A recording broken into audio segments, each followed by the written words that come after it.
ELI 5.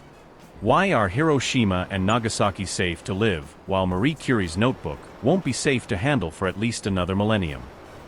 Hiroshima and Nagasaki were bombed with nuclear weapons using uranium-235 and plutonium-239 as the fissile materials, Little Boy and Fat Man, Hiroshima and Nagasaki respectively. Radiation is a release of energy, and the goal of these weapons was to release as much of their potential energies as quickly as possible. This means that the vast majority of radiation was released in the initial detonations.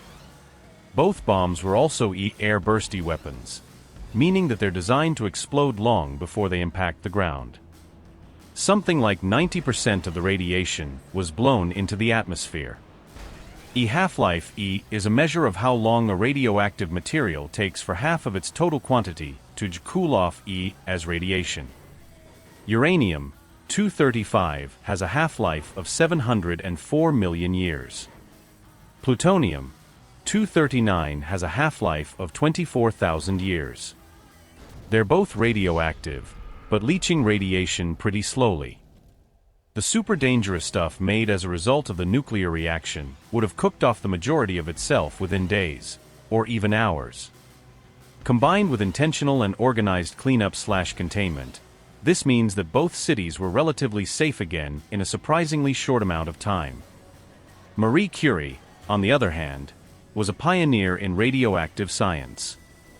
She discovered polonium and radium, two extremely radioactive elements. Polonium-210 has a half-life of only 138 days, whereas radium-226 is sitting at about 1,600 years. Nothing was known about radioactivity at the time. Curie and her husband quite literally coined the term. They didn't know to take precautions against radiation exposure, or that radiation could leach into other materials. She walked around with radioactive materials in her pocket. She stored them in her desk.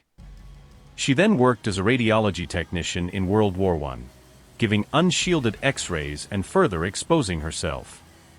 They, and other scientists of the era, eventually started to figure it out, but by that point it was far too late.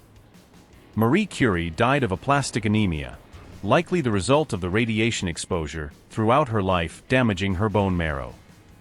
The reason that her stuff is so radioactive is because she was experimenting with extremely radioactive elements through her entire career.